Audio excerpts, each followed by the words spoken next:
to our speaker. Here the first question. To Ms. Grace, what is the common energy saving initiative for a typical chemical processing plant, and what would you explore? CapEx model for PETRONAS OPU. Okay, so common energy saving initiatives, I think some were covered by Prof. Zain. So the very simple ones would be where we would look at the fired heaters. So looking at your fired heaters, making sure the efficiencies are up there, the excess oxygen makes sense. That's your on the supply side in your boilers. Making sure that our heat recovery is recovering as much energy as it should. So our waste heat boilers, that we maximize the waste heat recovery from that. So those are some. Typically, when we look at steam systems, you would target to, as much as possible, reduce letdowns and venting. And of course, there are moves towards electrification initiatives. Again, all those are, some of the more common ones. Yeah, those would be some of the typical. We normally look at also the process and how we can rebalance. So, and also the demand, like the columns, how do we operate our distillation columns? How do we recover heat from our reactors? I mean, all those are very typical things, some covered by Prof. Zain. Actually, I was going to say, so for the CapEx model is something that I think is not only of interest to us, but to everyone here. I guess it's a new way of putting through, it's like CapEx versus, investing up front. And, the feasibility of that, we should be looking at we should be exploring feasibility of different models. So, exploring different models of how we could drive this energy performance will always be something that we would look at. I mean, regardless. And I think it's something that, everyone should take an opportunity to explore. Both have its benefits, both the CapEx model and CapEx model, and they should be explored. I think the end of the road is always about how do we maximize that savings at the minimum amount of cost involved. So yeah, so that's my answer. Prof, over to you. Well, Grace did mention that I've covered quite a bit. So basically, those are the things that I've shared before. Among the most important things that we encourage people to explore is the opportunity to maximize the recovery of waste heat, because that is the one saving opportunities. But that is not to say that we do not encourage you to have capex-less, explore capex-less or no capex or no cost measures. These are priorities that we typically encourage for our those people who work, companies that we work with. The low-hanging fruits, if you were to look at utility systems, basically the ratio of the combustion, among other things, these are the things that you want to look at. The possibility of tuning the boilers and things like that. But if you were to go into the demand side, there will be limitless number of opportunity. For example, the scrubber or distillation columns that needs to be operated at optimum reflux ratio, and range of product quality that you can control to the lowest possible that's demanded by the market, not to over, purify your products. These are among the things that can give you low-hanging fruit savings. In a nutshell, essentially, we need to look at the quality parameters that we can actually tweak, or we can actually improve the quality as well as the operating conditions. Sometimes in a column, for example, the higher pressure column, you might be able to stand the opportunity to reduce the pressure of the operation by a very small amount, such an extent that the steam requirement, because the temperature profile will go low, the steam requirement would be reduced without any cost. Same case with, for example, absorption process. You, over the years, typically would use solvent to material ratio, solvent to feed ratio, that would go haywire after a while, just like your car is not being maintained for a while, and then you lost track about what is the optimal conditions for your solvent to material ratio. Then these are the things that you might need to do, because you might need to optimize, because it doesn't just reduce energy, pumping energy for you, it reduces the materials as well without you doing any investment. So I would go through a priority that if some of you have attended Sharifa's talks last month, of eliminating it first, eliminating the need to use energy first, and then reduce, and then recover, and outsource the energy. Outsource energy, typically the capex is high, but in the long term, it will be rewarding to you. Outsourcing the energy is like using renewable energy, and finally, the least amount is the fresh energy, yeah, without any optimization or without any recovery. So these are the hierarchy that we will encourage our client to do. Thank you. Thank you, Ms. Chris and Prof. Zainuddin for the answer. The next question is for Ms. Chris. How to do performance audit on solar systems? I think there's a lot of, I'll just specify, I'm not going to say that I'm an expert on performance audit on solar systems, but you would typically measure the electricity generation, but also its degradation rate. So how much recovery you have, and against the design, as well as how much so-called light you have in that day. So I think that would be some of the ways you could do for a solar system. Disclaimer, I'm not an expert on a solar system audit, but that would be some of the ideas of how I could think about it. Okay, Ms. Chris, thank you for your answer. The next question is to Prof. Zainuddin. Is there any real collaboration with the government for any project in this field? Well, one of the key, one of the most important things that we collaborate with the government with is enacting the Energy Efficiency and Conservation Act. The Energy Efficiency and Conservation Act, as you may notice from my presentation, is a game changer actually, because it allows, the government to monitor and regulate thermal energy consumption. Well, it can be a pain to some of the industrial people, but the thing is, without a push, you won't be able to make initiative. We are basically quite late and delayed down the line when ASEAN, many other ASEAN countries has done this about 10 or 15 years ago. For example, Thailand or Indonesia and Singapore for that matter. This is one of the key contribution that we have to work with the government and make it basically try to reason out the importance of this matter. Of course, the government has been doing the same thing for over the years, but then we need to basically impress upon stakeholders that this is a vital thing to do.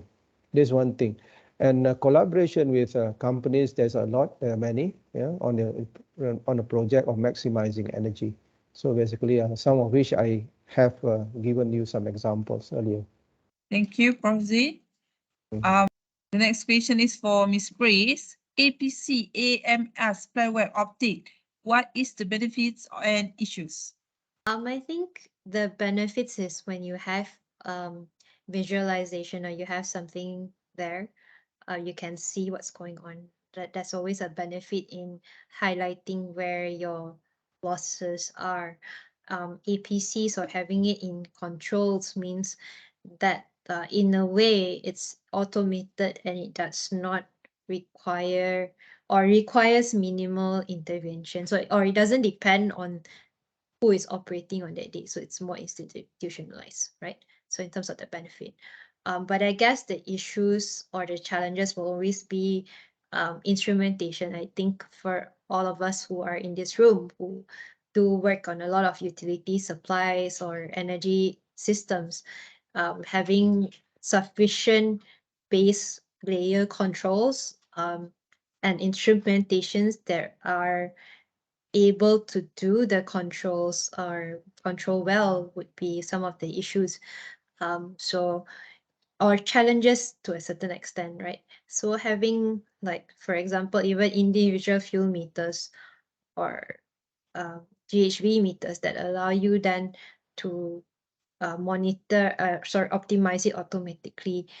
On top of that, it's not just having the instrumentation, right? It's always the maintenance also of these instrumentations. So things like excess oxygen meters sometimes go, the instrumentations that go off. So you might have the best control system to minimize that. But when the instrumentation is not measuring correctly, which, some of you would have experience with, then the APC or whatever advanced controls that you have would have to be turned off because it can't work because the measurements are wrong. So things like, those would be some of the challenges in putting it together. That would be so. Before even embarking on all those, I think it's important to do an audit and to check. And part of what we talked about earlier, like making sure you can even do a balance or you have enough sufficient measurements to be able to do your balances will actually help to give you an idea that do I have enough information or even measurements to actually automate the system, right? Okay, thank you, Miss Grace. We're moving on to the next patient. The next patient is for Prof. Zainuddin.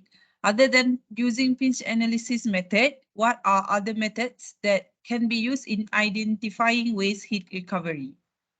Well, use of pinch analysis is actually the most fundamental thing to do is heat balance. Yeah, heat balance means that you need to account for heat input and heat output for your processes, not just from the flow of energy like power and steam flow or thermal oil flow, but also the material flow, through the material flow, because quite often energy comes in and out of processes through material flow, not just through energy flow.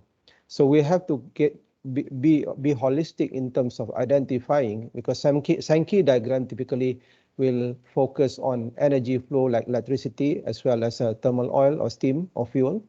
But sometimes and lots of time it doesn't represent on the material flow, which also carries energy. You see, so we need to holistically look into the material flow and the energy flow. That's what we call as material and energy balances. So if you don't even call them pinch analysis, this is what it entails. You see, material and energy balances. It means that what is the energy input into your process, accounting for energy as well as material flow, or energy and energy output or wasted from your process. If it's a product, then it's not wasted because it is going to be processed further into final products.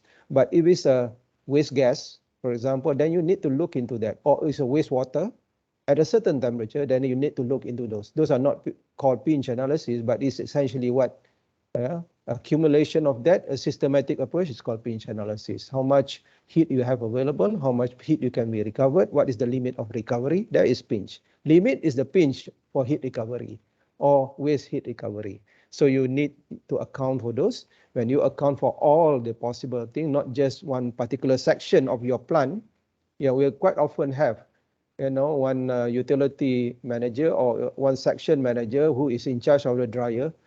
He will ask us, can you do techno-economic analysis for our dryer optimization of heat recovery, because we find out that there's a lot of heat being wasted there.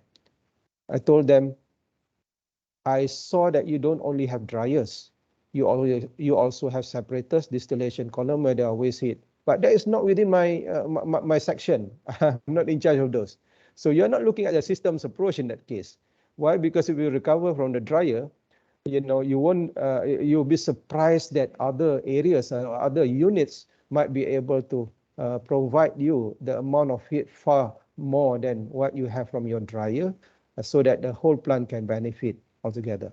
So these are the things that we encourage you to do, to look at the systems approach and do not just energy balance, but material and energy balances comprehensively, so that you can actually maximize recovery. The key word is maximize. You can save energy, like Grace was saying, piecemeal from the turbine systems. But then again, if you were to balance, it been let down in other areas, and you have steam losses in other areas. If you look at the system as a whole, you are not saving energy actually. Thank you, Prof. Zainuddin. We're moving on to the next questions. The next question is for Ms. Grace. Is it also important to select data baseline at specific production load? Example, 100% plain load, 80% plain load, or else? I'm gonna give you a it depends kind of answer. It depends. Primarily, if we would, you could do 100% and a different load, or even 110% and also a slightly lower load, if that is something that you will be, for example, operating at for a prolonged period of time. So if you, for example, know that your site is going to have reduced demand. So production for the next year was going to be at 80% or 90%, for example, and then you want to improve from there, then yes. The reason we don't do a baseline, say at 80, if most of the time you're operating at 100%, is the opportunities that you have, like at 80% load, like for example, you might have compressors going into recycles and things like that, right?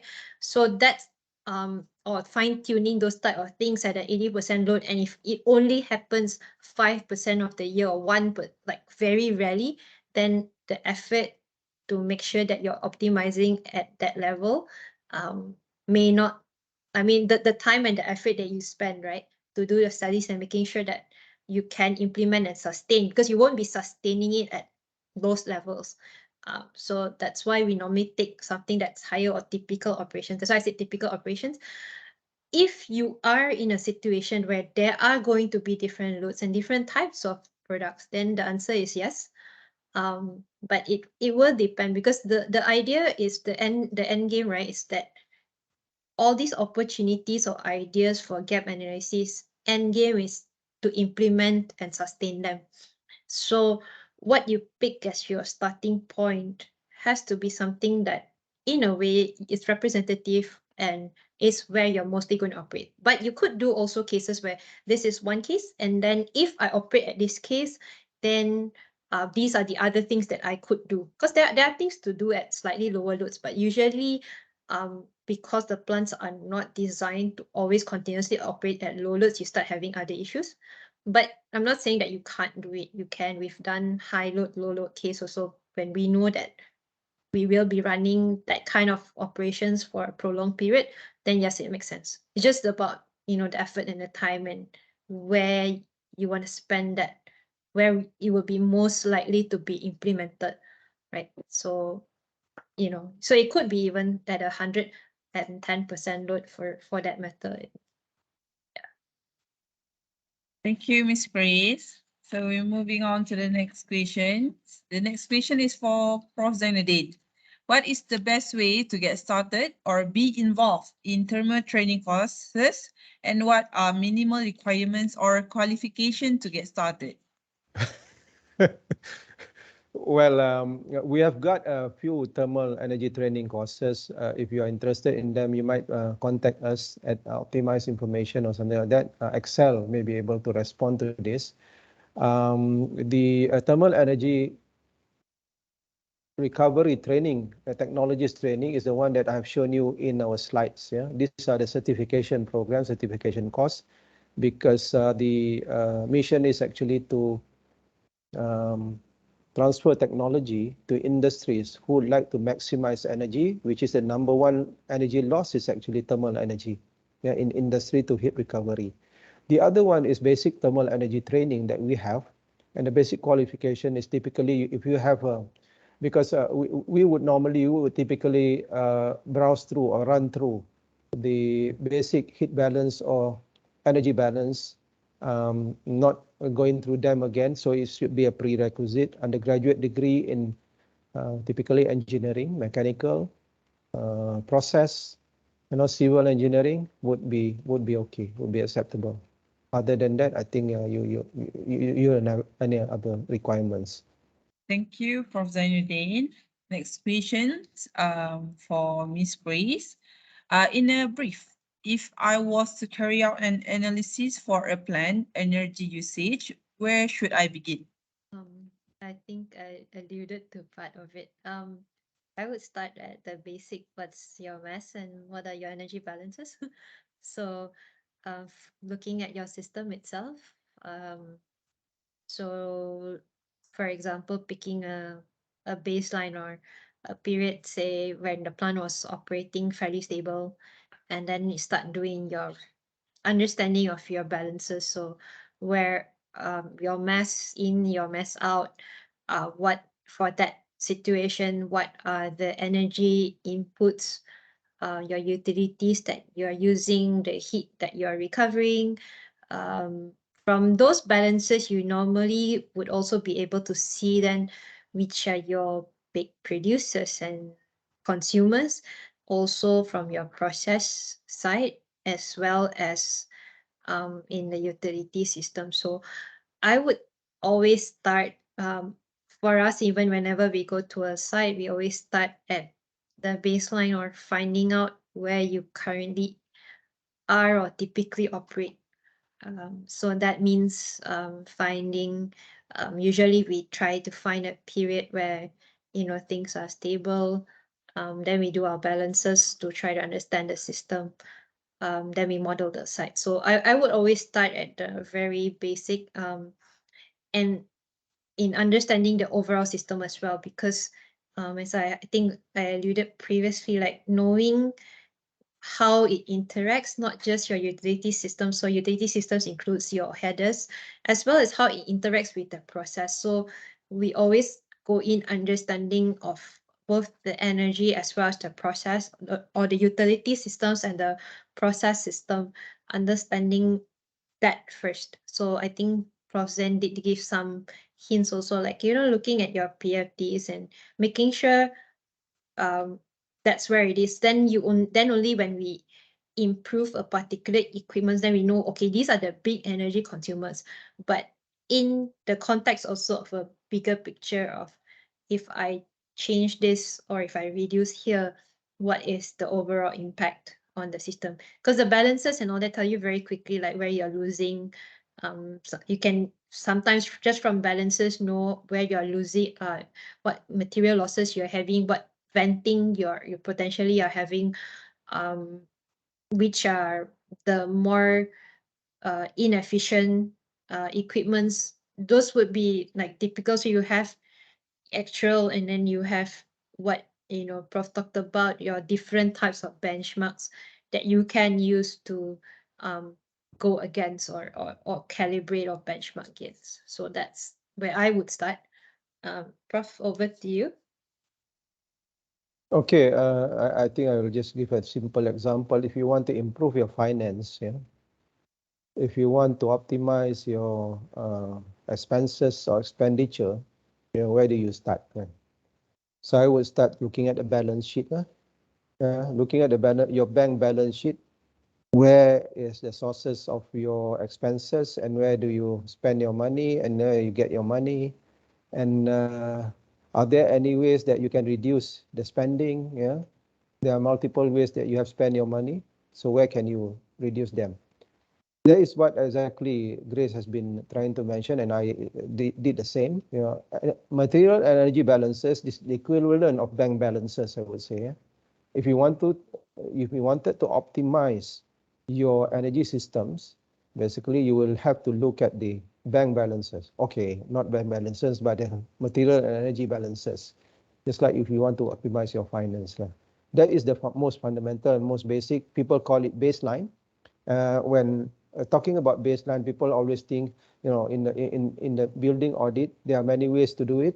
One of the most sophisticated ways is actually to model the building energy input and output. There are modeling systems. There are also software to do that. But in the industry, people have been doing that over 40 years already, doing simulation on material energy balances to get a baseline. So baseline is not a rocket science technology kind of thing. The baseline is actually very basic. It is actually like bank balances. How do you actually move from what you are doing now, your current status in your expenses, You look at your bank balances, this is the baseline, and how do you try to improve on it? But you have to fix the baseline. If there are some changes in the baseline, then you have to fix to the situation where you want to use it as a reference. That's all. And then you can do sensitivity analysis, what if scenario and all this thing. What if I don't do this? What if I do that? Then you can actually do that. Okay.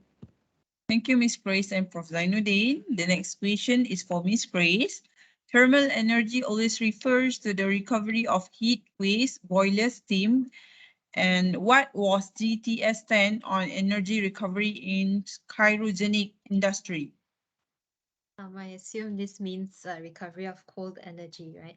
So I guess the answer is, you know, we always look at recovering whatever energy that we can. Against also, I guess the other part is any energy recovery has to be utilized somewhere, and if it's a retrofit project, there is some capex involved. Even in a design project, it's again the cost of investment in this versus what the benefit would be. Okay, so the stand has always been we want to optimize. We say optimize energy because it's a cost or a benefit when we save energy against the cost that you would have to expend to actually recover some of this energy. And the other point is that when you recover the energy, where do you use it? So it's not saying that, oh, so I guess the stand has always been we want to, as best as possible, optimize our energy performance, right? So we have actually looked at recovery of cold energy as well. We've looked at recovery of hot energy, low grade heat, changing that to a chilled water kind of loop, and recovering using the chilled water then to improve our cryogenic processes in our sites. So there are multiple examples of things that we have done where we always look at recovery as much as possible. But again, it's always going to be it always has to balance against the investment that you need to make, right? So the energy you recover has a cost or a benefit against a capex. Again, this will change or may change in the future when prices change, when CO2 or GHG costs are considered. All these things are, there's an economics to it besides the technical. That's why I talked about technical and economic feasibility, because we look at both. And we have to be realistic when we decide what to do or where to expense our expenditure. So sometimes the prioritization of that in a large scheme of things, it would depend. Yeah. So that's my answer on that.